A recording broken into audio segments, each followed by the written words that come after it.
अल्लाहुम्मा सल्लि अला मुहम्मदिन व अला आलि मुहम्मद कमा सल्लैता अला इब्राहीम व अला आलि इब्राहीम इन्नका हमीदुम मजीद। पंजवीं सिपारे सूरत शूरा जी चंद आयतुनि साम्हूं तिलावत कयूं। इन्हनि आयतुनि में अल्लाह ताला पंहिंजे उन्हनि नेक बाननि जूं ख़ासि वसफ़ूं बयान फरमायूं जेके दुनिया में भी कामयाब थी विया, आख़िरत में भी कामयाब थी। उहे कहिड़ा माण्हू आहिनि जेके दुनिया ऐं आख़िरत में कामयाब थी विया। अल्लाह से उन्हनि जो मुख़्तसर तारुफ़ इन्हनि आयतुनि में बयान फरमायो। फरमाई वल्लज़ीना यज्तनिबूना कबाइरल इस्मि वल फ़वाहिश। रब फरमायो कामयाब थी विया मुंहिंजा उहे नेक बाना दुनिया ऐं आख़िरत में जेके बचनि था कबीरनि गुनाहनि खां ऐं बेहयाइनि बुछड़ियुनि खां। ये कामयाब थी। कबीरा गुनाहन कड़ा हदीस में जे दो मुझे साईं सल्लल्लाहु अलैहि वसल्लम फरमायो पहले नंबर ते कबीरो गुनाह वा अल इशराक बिल्लाह, अल्लाह जी ज़ात सां ॿिए खे शरीक बनाइण। इहो सभ खां वॾे में वॾो कबीरो गुनाह। कुरान मजीद में अल्लाह से फरमायो इन्नल्लाह ला यगफिरु अन युशरक बिहि व यगफिरु मा दून ज़ालिका लिमन यशा। रब फरमायो ज़मीन ऐं आसमान जेतिरा तव्हांजा गुनाह हुजनि मां रब चाहियां त माफ़ करे सघां थो, पर शिरक जो ज़रो बि मां रब माफ़ न कंदोसां। जीअं मुड़ुस ज़ाल जी हर ग़लती बर्दाश्त करे वेंदो, मानी कच्ची पक्की पचाई इहा ग़लती भी मुड़ुस बर्दाश्त करे वेंदो। भाॼी में लूण मिर्च घटि वधि विधई इहा ग़लती भी मुड़ुस बर्दाश्त करे वेंदो। लटा सही नमूने सां न धोतई, स्त्री सही न कयई, इहा ग़लती भी मुड़ुस बर्दाश्त करे वेंदो। औलाद जी सही नमूने सां तरबियत न कई, घर जी सफ़ाई सुथराई सही सेटिंग न कई। शरीफ मुड़ुस पंहिंजे ज़ाल जी इहा ग़लती भी बर्दाश्त करे वेंदो। पर जेकॾहिं ज़ाल मुड़ुस जी मोहब्बत में मुड़ुस जे भाउ ॾेर खे शरीक कयो, मुड़ुस जे पीउ सहुरे खे शरीक कयई, या एडी अजीम गलती है जो गैरतमंद मुड़ुस कॾहिं भी ज़ाल जी इहा ग़लती बर्दाश्त न करे सघंदो। बिरारो जा मुसलमानो रब भी ईअं ई थो फरमाए इन्नल्लाह ला यगफिरु अन युशरक बिहि व यगफिरु मा दून ज़ालिका लिमन यशा। रब फरमा ज़मीन ऐं आसमान जेतिरो तव्हांजो ग़लतियूं हुजनि, जबल नहीं पहाड़ जेतिरा तव्हांजा गुनाह हुजनि, मां रब चाहियां त माफ़ करे सघां थो, पर शिरक जो ज़रो भी मां रब माफ़ न कंदोसां, छो त इहो मुंहिंजे गैरनि जो मसइलो आहे। इन जे करे अल्लाह से फरमायो व अन्नल मसाजिद लिल्लाह फला तदउ मा अल्लाहि अहदा। रब फरमा मस्जिदूं मुंहिंजा घर अथव, तंहिंजे करे मुंहिंजे घर में मूंखों सवा कंहिंखे बि सॾु न कजो। मस्जिद मुंहिंजो घर आहे, मुंहिंजे घर में मूंखों सवा कंहिंखों बि का शइ न घुरिजो। बाबा ओताक हुजे बिरोही साहब जी, बंगलो हुजे बिरोही साहब जो,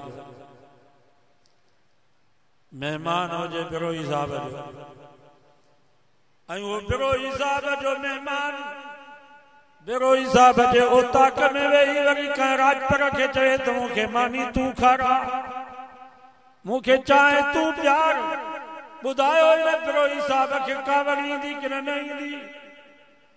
अड़े ज़ालिमा उता के मुंहिंजी बंगलो मुंहिंजो तोखे हया नथो अचे जो मुंहिंजे उता के में मुंहिंजे बंगले में वेही करे ॿियनि खे तो मानीअ जो चवी, ॿियनि खे तो चांहि जो चवी। छा मां तुंहिंजी मानीअ जी चांहि में खुटी पियो आहियां छा? निकिरी वञ मुंहिंजे उता कमां, ॿीहर मुंहिंजे उता में न अचिजा। इन बिरोही साहब खे एॾी गैरत थी अचे जो हिन जे उता में महिमान ॿिए खे तो मानीअ जो चवे, ॿिए खे तो चांहि जो चवे। इन जी गैरत बर्दाश्त नथी करे सघे त अल्लाह त तव्हां असां सभिनी खां वधीक गैरतमंद आहे जेको अल्लाह जे घर मस्जिद में वेही करे रब खे सॾु न करे ऐं चवे या रसूल अल्लाह तू मुंहिंजी मदद कर, या अली तू मुंहिंजी मदद कर, या गौसे आज़म दस्तगीर तोखे मुंहिंजी पारत है, बिट जा बिटाई तू सगाई कजा। तो रब खे भी कावड़ ईंदी आहे। रब फरमाईंदो तोखे हया नथो अचे जो मुंहिंजे घर मस्जिद में वेही करे मुंहिंजे नबीअनि खे थो सॾु करी, मुंहिंजे वलीअनि दोस्तनि खे थो सॾु करी। अड़े ज़ालिम छा मां रब खुटी पियो आहियां छा मां रब वटि कमी थी वई आहे छा? निकिरी वञ मुंहिंजे घर मस्जिद मां। मस्जिद पंहिंजी जाते पर रब फरमाईंदो आहे आसमान भी मुंहिंजो आहे, ज़मीन भी मुंहिंजी आहे। उखरुज मिन समाई उखरुज मिन अर्ज़ी, मुझे आसमान है मुझे जमीन मो निकली वन। तोखे कोई हक ना है जो मुझे आसमान जे हेठा मुझे जमीन जे मथो तू जिंदगी गुजार। तो जड़ो किनो इंसान न कायनात में ना है जो तुम्हारा रब जी गैरत के चैलेंज।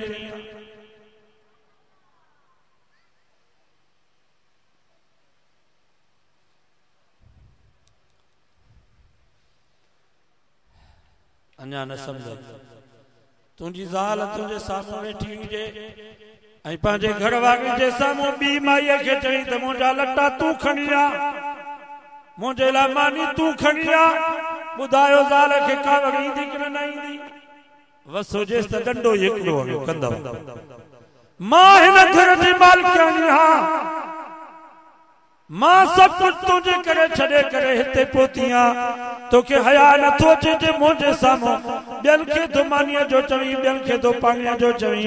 ज़ाल खे एॾी गैरत थी अचे जो मुड़ुस जे मोहब्बत में भाउ खे बर्दाश्त नथी करे सघे, निराण ऐं ॾेराणी खे बर्दाश्त नथी करे सघे त अल्लाह त सभ खां वधीक गैरतमंद आहे। रब फरमाईंदो आहे फइन्नहु यालम, तव्हांखे हया नथो अचे जो वेठे वारे रब करीम खे छॾे करे परे वारनि खे पिया सॾु कयो। अॼु वाइदो कयो त सॾींदासीं रब जी ज़ात खे, पंहिंजो अक़ीदो सही बनाए। नबी साईं जे बासत जो मक़सद इहो, पर सवा लख नबी ऐं रसूल उन्हनि जी बासत जो मक़सद इहो। इन जे करे मुंहिंजी अम्मा आमिना फरमाती जिएं जो यो यतीम बचड़ो मोहम्मद मूंखे ॼाओ त मोहम्मद मुस्तफ़ा जो सिर सजदे में हो, जुबान ते लफ्ज़ अशहदु अल्ला इलाहा इल्लल्लाह। अॼु खां बाद लात जी पूजा न थींदी, उज़्ज़ा जी पूजा न थींदी, वद सुवा यगूस यऊक नसर जी पूजा न थींदी। अॼु खां बाद पूजा थींदी त हिकिड़े अल्लाह जी थींदी। व अशहदु अन्नी रसूलुल्लाह, मां शाहिदी थो ॾियां त मां अल्लाह जो सचो रसूल आहियां। नबी साईं जमण साईं इहो नारो आहे।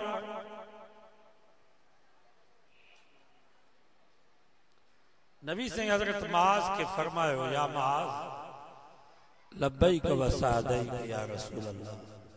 साईं मुंहिंजो अबो अम्मा तव्हां खां कुर्बान मां हाज़िर आहियां। जी साईं फरमायो माज़ तोखे ख़बर आहे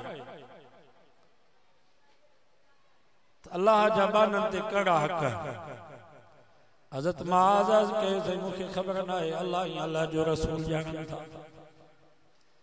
नबी साईं फरमायो माज़ अल्लाह जा बाननि ते ॿ हक़ आहिनि, घणा हक़ यादि कजो। अल्लाह जा बाननि ते ॿ हक़ आहिनि। पहिरें नंबर ते रब जो हक़ आहे ताबुदल्लाह, इबादत अल्लाह जी कजो। इबादत कंहिंजी कबी? जंहिं शइ जो बि नालो इबादत है उहा इबादत अल्लाह जी लाइ थींदी। नमाज़ कंहिंजे लाइ? अल्लाह जो नालो ज़ोर सां वठो सवाब थींदो। रोज़ो कंहिंजे लाइ? हज ज़कात कंहिंजे लाइ? खैर खैरात कंहिंजे लाइ? नजर ऐं न्याज़ कंहिंजे लाइ, नजर भी इबादत है, नजर माना बास, बास कंहिंजे लाइ, बास भी कुरान मजीद में अल्लाह ताला हिकिड़ी माई जे बास जो ज़िक्र फरमायो, उन जो नालो बीबी हन्ना, उन जे मुड़स जो नालो इमरान।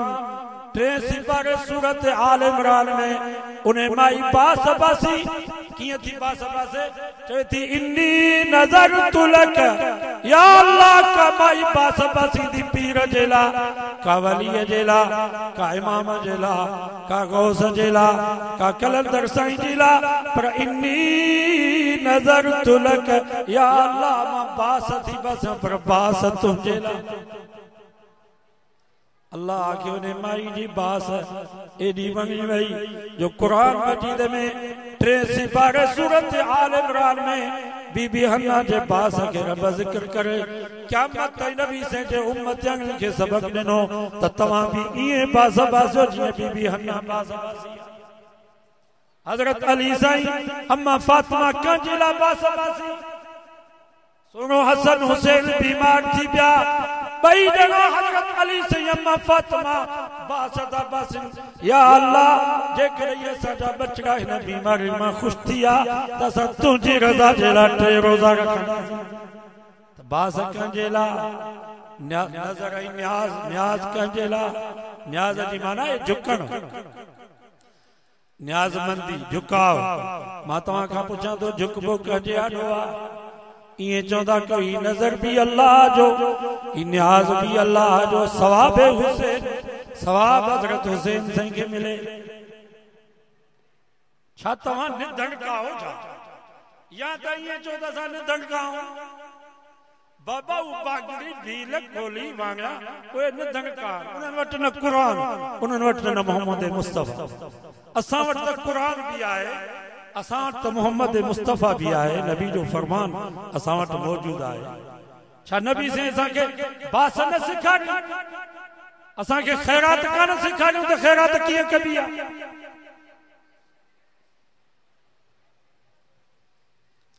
बैतुल खला में वञण जो तरीक़ो नबी से सिखारियो।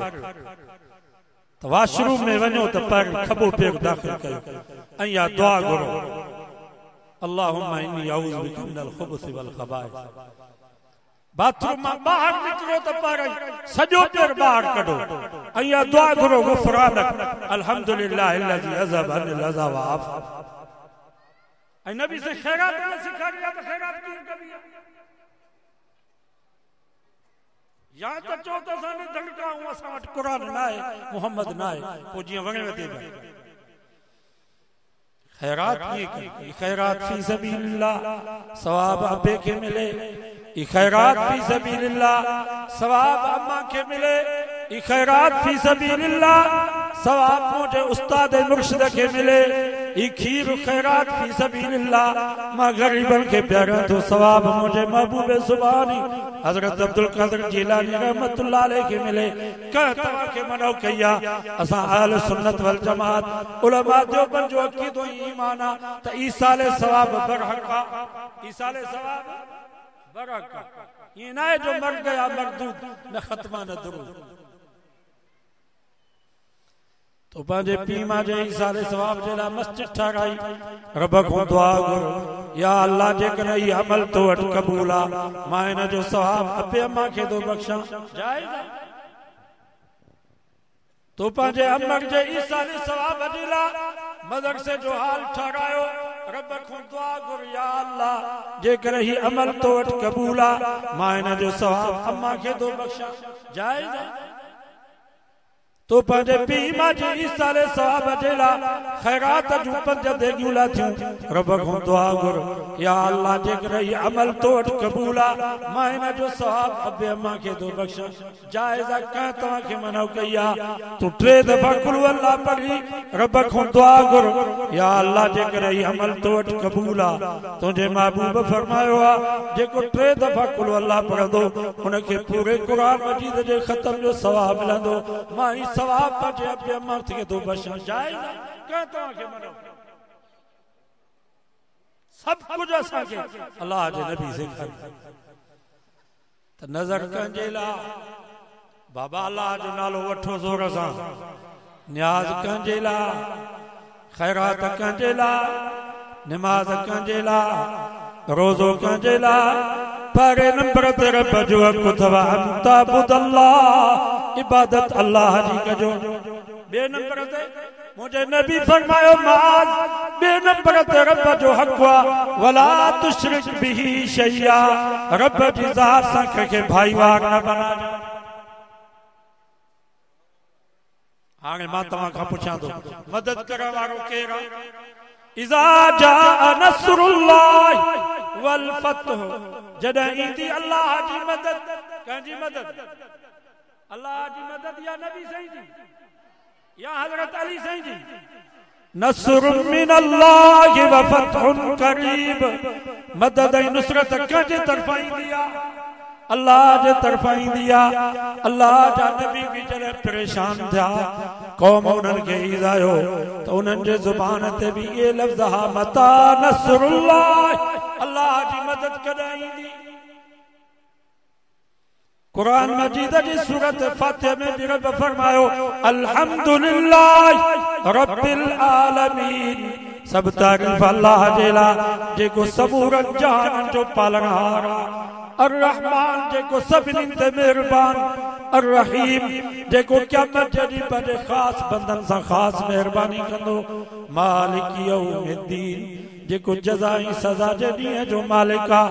इय्याक नअबुदु व इय्याक नस्तईन, या अल्लाह सां तुंहिंजी इबादत कयूं था ऐं तोखां ई मदद करूं था। बाबा इहा ईमान आहे। साईं बेरवागन जो तर्जुमो खोलियो, उनमें भी इहा ईमान आहे। साईं अमरोटी जो तर्जुमो खोलियो, उनमें भी इहा ईमान आहे। हज़रत साईं मोहम्मद राशिद रोज़े धनी वारा रहमतुल्लाह अलैहि, उन्हनि जो तफ़सीर कौसर खोलियो, उनमें भी इहा ई माना लिखी पई आहे। मौलाना मोहम्मद इदरीस डाहिरी साहब जेको असांजे बरेली हज़रात जो वॾो आलिम आहे, उन जेको कंज़ुल ईमान तर्जुमो लिखियो आहे, उनमें भी इहा ई माना आहे इय्याक नअबुदु व इय्याक नस्तईन, या अल्लाह सां तुंहिंजी ई इबादत कयूं था ऐं तोखां ई मदद घुरूं था। पोइ या रसूल अल्लाह मदद छो, पोइ या अली मदद छो, पोइ या गौसे आज़म दस्तगीर मदद छो? वला तुशरिक बिही शैया। हाणे जेको चवे थो अल्लाह जो रसूल भी मदद कंदो आहे, हज़रत अली से भी मदद कंदो आहे, पीर साईं मुर्शिद से भी मदद कंदो आहे, इहो रब जी ज़ात सां रब जे बाननि खे भाईवार थो बनाए। रब फरमाए थो ॿिए नंबर ते मां रब जो हक़ इहो अथव वला तुशरिक बिही शैया, इबादत पर नंबर ते अल्लाह जी कजो ऐं रब जी ज़ात सां कंहिंखे भाईवार न बणायो।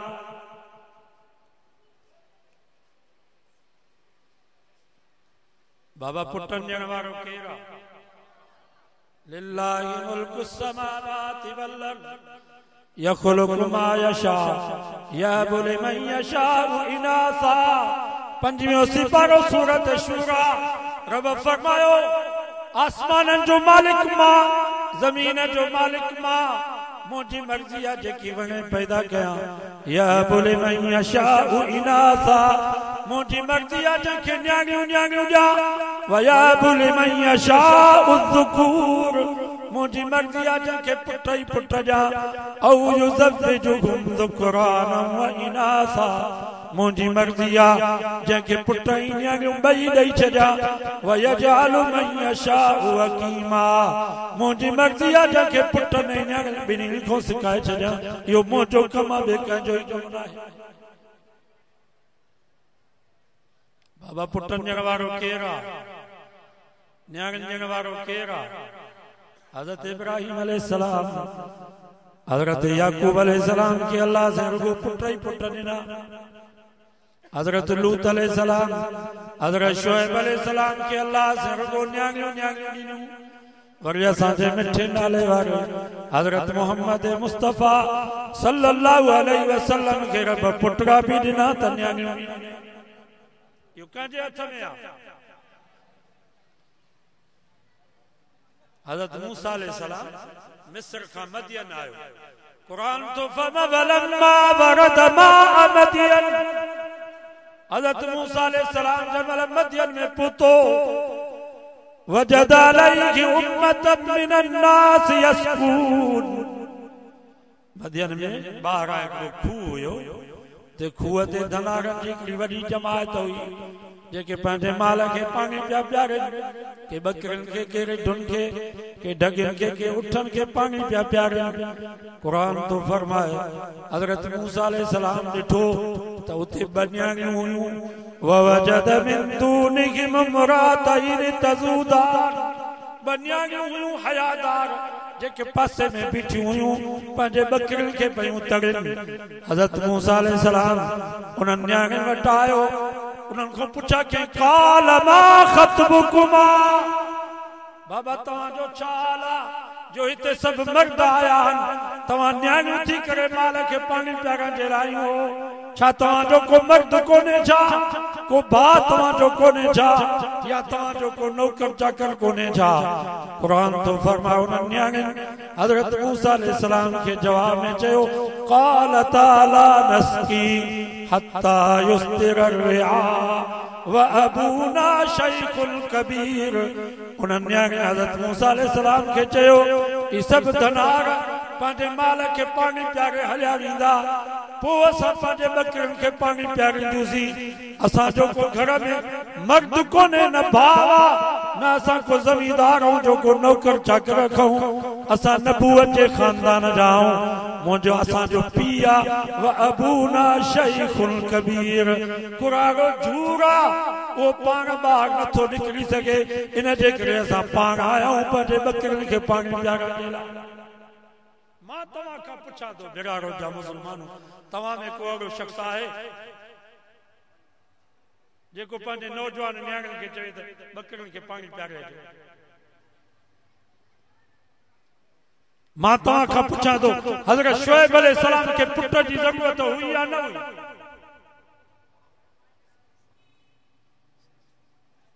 कुराड़ो झूर आहे उनखे पुट जी ज़रूरत हुई या न हुई?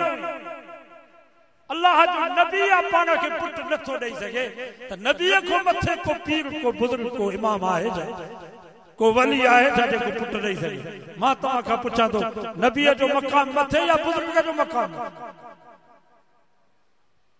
मुझे महबूबे सुभानी हज़रत अब्दुल कादिर जीलानी रहमतुल्लाह अलैह फरमायो मुझे पूरी जिंदगी की इबादत रियाज़त उन जो सवाब एक पासे दे हज़रत बिलाल एक दफ़ो मोहम्मद मुस्तफा जे चेहरे ते नजर विझे उन जो सवाब बे पासे दे हज़रत महबूबे सुभानी फरमायो मुझे पूरी जिंदगी जे इबादत जो सवाब घटा बिलाल एक दफ़ो मोहम्मद मुस्तफा जे चेहरे ते नजर विधी उन जो सवाब अञा मथे। हज़रत महबूबे सुभानी तक सहाबी जे मकाम के भी नथो पूजी सके सहाबी जे मकाम का नबी जो मकाम मथे आ जद नबी पुट नथो ॾेई सके त नबी को मथे केरा जेको पुट त पुट ॾियण वारो केरा अल्लाह जो नालो ज़ोर सां वठो पुट ॾियण वारो केरा। हाणे जेकर को मुसलमान चे तो नबी से भी पुट ॾींदो आहे हज़रत अली से भी पुट ॾींदो आहे हज़रत हुसैन से भी राहिब के 7 पुट ॾिना इन के शिर्क चइबो आहे रफ़मत वला तुशरिक बि शैया बे नंबर ते मां रब जो हक़ हुयो त मुंहिंजी ज़ात सां कंहिंखे भाईवार न बणायो। बाबा अल्लाह जा हक़ समझ में अची या नबी से फरमाया तोखे ख़बर है तो बानन जा अल्लाह ते कड़ा हक हज़रत माज़ के अल्लाह ही अल्लाह जो रसूल जान नबी से फरमायो बानन जा भी अल्लाह ते बहक पर हक ही आए रफ़ में तो जेको मुंहिंजी इबादत कंदो जेको मुंहिंजी ज़ात सां कंहिंखे भाईवार न बनाईंदो इन बाने जो पर नंबर ते मां रब ते हक हुयो आहे रफ़ में तो मां इन के रोज़ी इज्जत वारी ॾींदो सचो सुभान अल्लाह जी इबादत कयो नमाज पढ़ो रब जी ज़ात सां कंहिंखे भाईवार न बनायो खुदा जी ज़ात जो कसम आहे ज़रदारी नवाज शरीफ खे अहिड़ी इज्जत वारी रोज़ी न मिलंदी जेतिरी न ग़रीब मिस्कीन मुवहिद नमाज़ी खे रब इज्जत वारी रोज़ी ॾींदो। बाबा तगार मजदूरी करो आए बाछा, हार पो करो आए बाछा, नमाज पढ़ो, अल्लाह जी इबादत करो। रब जी ज़ात सां कंहिंखे भाईवार न बनायो। रब फरमाए थो पहिरे नंबर ते मां तव्हांखे रोज़ी इज़त वार। बाबा जेको मजदूर नमाज पढ़ंदो आहे, कम चोर न हुजे, कम जो सचो हुजे, ॿुधायो घर जो मालिक उन जी इज़त कंदो आहे। अगर मजदूरनि खे असां ॻोल्हींदा आहियूं, मिस्त्री बि उनखे चवंदो पुट सिर खणी आ, अब्बा तगारी गारे जी खणी आ, अब्बा सीमेंट जी तगारी खणी आ, पुट करे उनखे सॾु कंदुसि। बाक़ी जेको मजदूर नमाज बि न पढ़े, सॼो ॾींहुं कननि में मोबाइल वारी तार पई हुजेसि ऐं तगारी खणे त चवे दस्तगीर किथे ई मुंहिंजे मुंहं ते दांगी मल त इहा तगारी, पोइ इहो मजदूर ज़लील थींदो या न थींदो? तगारी थो खणे तॾहिं बि रब खे नथो सॾु करे।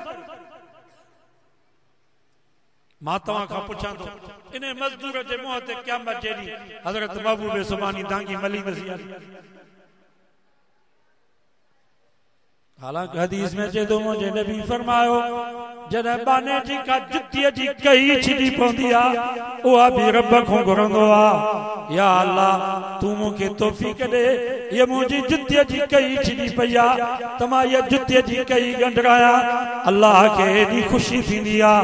रब फ़रिश्तनि खे फरमाईंदो आहे, मुंहिंजे दोस्त खे ॾिसणो अथव त हिन मुंहिंजे दोस्त खे ॾिसो, हिन मुंहिंजे यार खे ॾिसो जो जुतीअ जी कई छिॾी पई आहे, सो आहे मां रब खां थो घुरां। नमाज पढ़ो, अल्लाह जी ज़ात सां कंहिंखे भाईवार न बनायो। रब फरमाए थो मुंहिंजो वाइदो आहे, मां रोज़ी तव्हांखे इज़त वारी, इज़त सां तव्हांखे खाराईंदुसि। ॿिए नंबर ते रब फरमाए थो जेको मुंहिंजी इबादत कंदो, मुंहिंजी ज़ात सां कंहिंखे भाईवार न बनाईंदो, ॿिए नंबर ते न बाने जो हक़ मां रब ते इहो आहे त मरण खां बाद हिनखे जन्नत ॾींदुसि। बाबा बाक़ी छा खपे? दुनिया में रोज़ी इज़त वारी मिले, मरण खां बाद जन्नत मिले, बाक़ी खपे छा? सॼो वाइदो कयो त नमाज बि पढ़ंदासीं, रब जी ज़ात सां कंहिंखे भाईवार न बनाईंदासीं। संगत आलमनि सां रखो, आलमनि खे गारियूं न ॾियो, आलमनि जी गिला न कयो। उताकुल में दुकाननि ते, होटलुनि ते गिला उन्हनि जी कयो जिन मुल्क खे लुटियो आहे। मां तव्हां खां पुछां थो, 72 साल हुकूमत मौलवियुनि कई आहे या स्कूलनि ऐं कॉलेजनि में जेके फारिग थियल उन्हनि कई आहे? 72 साल में हिकिड़ो बि को सदर मौलवी थियो आहे, को वज़ीर आज़म, chief of army, chief justice, सभी यूनिवर्सिटी जा फारिग थियल थिया, गाड़ियूं उन्हनि खे ॾियो, गिला उन्हनि जी कयो। आलमनि जी त हाणे हुकूमत आई रुगो 16 महीना। पीडीएम जो सदर हुयो मौलाना फज़ल रहमान नाले जो, बाक़ी वज़ीर त अक्सर पीपीए जा या नून लीग जा। असांजो मौलाना मुफ्ती असद महमूद मुआसलात जो वज़ीर हुयो, 16 महीने में 16,000 नौकरियूं ॾिनई। सब जो सुभान अल्लाह। सिर्फ पोस्ट जे खाते में 16,000 नौकरियूं ॾिनई, मुफ्त में रुपयो बि कंहिंखां न वरितो। असांजो मज़हबी उमूर जो वज़ीर मुफ्ती अब्दुल शकूर, तव्हां ॾिठो शहीद थी वियो, उनजो घर बि कच्चो हो, कच्चा कोठा। पीपल्स पार्टी में मज़हबी उमूर जो वज़ीर हो साईं खुर्शीद शाह, अल्लाह उनजी कब्र ते रहमत करे। जेरो आहे पर बंगलो बि कब्र अथनि हिननि जी। एॾो हाजिन खे लुटियई, अरबन रुपयनि जी करप्शन कई, 9 साल जेल में पियो। पीटीआई में मज़हबी उमूर जो वज़ीर हुयो नूरुल हक कादरी, मथे ते पटको, चेहरे ते दाढ़ी, मुल्तान जो गादी नशीन हुयो, अरबन रुपयनि जी करप्शन कई, जेको अञा ताईं जेल में पियो। असांजो मज़हबी उमूर जो वज़ीर हाणे तला महमूद सेनेटर हालांकि कुरान आलिम भी ना है, हाफिज भी ना है, उनके चेहरे ते दाढ़ी भी ना है, सिर्फ जमीयत सां उन जो ताल्लुक है। मौलाना फजल रहमान साहब हाजिन खां तव्हां पुछा करे ॾिसो 72 साल में एतिरी करे हाजी जी ख़िदमत न थी आहे जेतिरी हिन साल हाजी जी ख़िदमत थी आहे।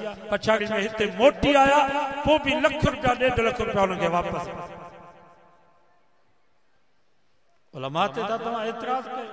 के वरी असांजा सूफ़ी उहे चवंदा आहिनि साईं आलिम असांजे अखियुनि जो नूर, आलिमनि जी जुती असांजे मथे जो ताज, पर सियासी मौलवी असांखे न वणंदो।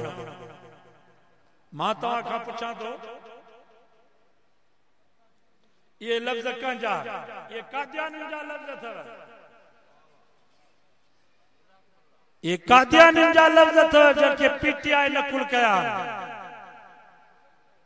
तव्हां खां मां पुछां थो त कादियानी जे मुंहं ते दांगी कहिड़े मौलवीअ मली आहे? मौलवी जोगी मली आहे या मौलाना तारिक जमील मली आहे? हाजी अब्दुल वहाब रहमतुल्लाह अलैह उन कादियानी जे मुंहं ते दांगी मली आहे।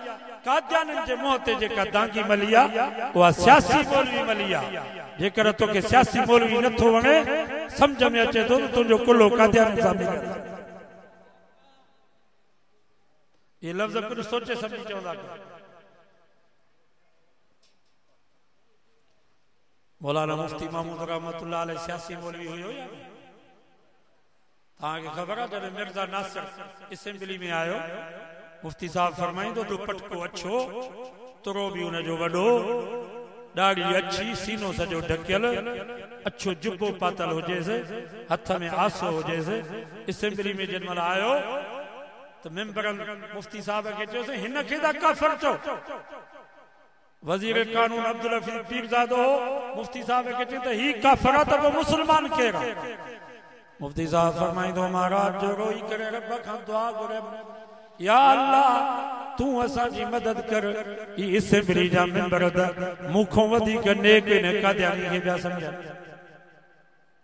15 ॾींहं अब्बास हलियो। मुफ्ती साहब फरमाइंदो मां मिर्ज़ा नासिर खां पहिरें नंबर ते सवाल कयो त तव्हांजो मिर्ज़ा गुलाम अहमद कादियानी जे बारे में छा अक़ीदो आहे? त मिर्ज़ा नासिर चयो त असां उनखे उम्मती नबी चवंदा आहियूं। छा चवंदा आहियूं? उम्मती नबी, माना आहे उम्मती पर नबी आहे। त मुफ्ती साहब फरमायो उम्मती नबी छा खे चवंदा आहियो?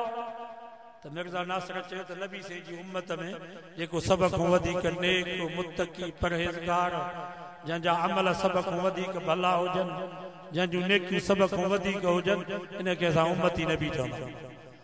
तो मुफ्ती साहब फरमायो छा हज़रत अबू बकर, हज़रत उमर ये उम्मती नबी हुया? तो मिर्ज़ा नासिर चयो न उहे उम्मती नबी न। तो मुफ्ती साहब चयो छा तव्हांजो मिर्ज़ा गुलाम अहमद कादियानी वो मकाम में, मर्तबे में, नेकिन में, तकवा में, अमल साले में हज़रत अबू बकर, हज़रत उमर खां मथे हो छा? तो मिर्ज़ा नासिर चयो हाओ असांजो नबी मिर्ज़ा गुलाम कादियानी मकाम में, मर्तबे में, नेकिन में अबू बकर उमर खां मथे। त जेके सुन्नी मेंबर आहे उन्हनि चयो भेण ही त वॾो काफ़िर। मुफ्ती साहब दे तकरीर में फरमायो तव्हांखे ख़बर आहे हिकिड़ी रात नबी साईं अम्मा आशा जे हंज मुबारक में सुता पिया, आसमान में सितारा चमकी रहा। अम्मा आशा साईं जन खां सवाल कयो मुंहिंजा महबूब आसमान में जेतिरा सितारा एतिरियूं कंहिंजूं नेकियूं आहिनि? नबी साईं फरमायो आशा उमर जूं एतिरियूं नेकियूं आहिनि जेतिरा आसमान में सितारा। अम्मा आशा फरमायो मुंहिंजा महबूब भला मुंहिंजे अबे अबू बकर जूं नेकियूं? नबी साईं फरमायो आशा आसमान जे सितारनि जेतिरियूं सभु नेकियूं उमर जूं तुंहिंजे अबे अबू बकर जी हिकिड़ी नेकी गार वारी हिननि सभिनी खां मथे। मुफ्ती साहब फरमायो छा तव्हांजो मिर्ज़ा गुलाम कादियानी नेकिन में अबू बकर उमर खां मथे आहे? त मिर्ज़ा नासिर चयो हाओ उहो मथे आहे। त सुन्नी जेके मेंबर आहे उन्हनि चयो त ही काफ़िर, बाक़ी शिया जेके मेंबर आहे उहे अञा ख़ामोश। त मुफ्ती साहब वरी मिर्ज़ा नासिर खां सवाल कयो भला हज़रत अली साईं, अम्मा फातिमा, सोनो हसन ऐं हुसैन ये उम्मती नबी हुया? त मिर्ज़ा नासिर चयो न ये भी उम्मती नबी न।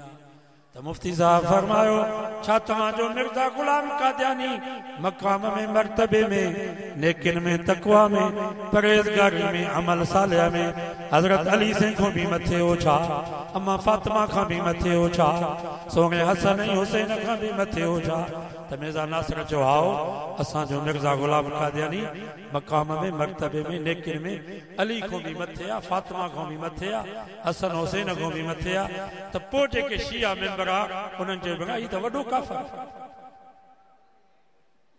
सभिनी मेंबरनि दस्तखत कई त कादियानी ज़िक्री लाहौर काफ़िर पाकिस्तान में इन्हनि खे मस्जिद ठाहिण जी इजाज़त न आहे तबलीग करण जी इन्हनि खे इजाज़त न आहे को भी कादियानी मुसलमाननि जे कब्रिस्तान में पंहिंजो लाश दफन नथो करे सघे सभिनी मेंबरनि दस्तखत कई मुफ्ती साहब वो दस्तावेज खणी भुट्टे साहब जे आॾो रखियो भुट्टो साहब को भी दस्तखत न पियो करे पछाड़ी में मौलाना गुलाम गौस हज़ारवी रहमतुल्लाह अलैहि कादियानी जा किताब खणी भुट्टे साहब जे घर पहुतो उते नुसरत भी वेठी मौलाना गुलाम गौस हज़ारवी नुसरत के चयो त तू वे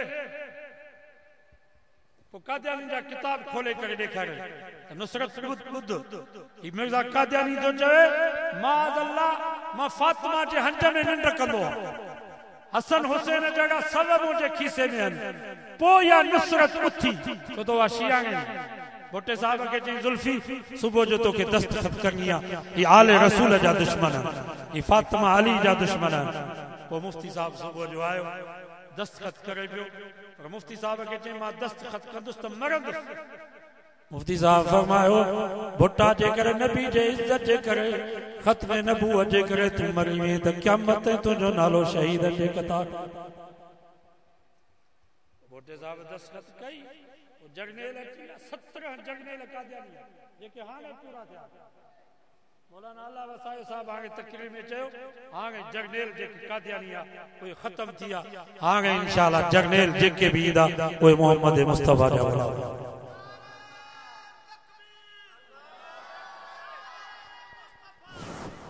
नारे तकबीर कादियानी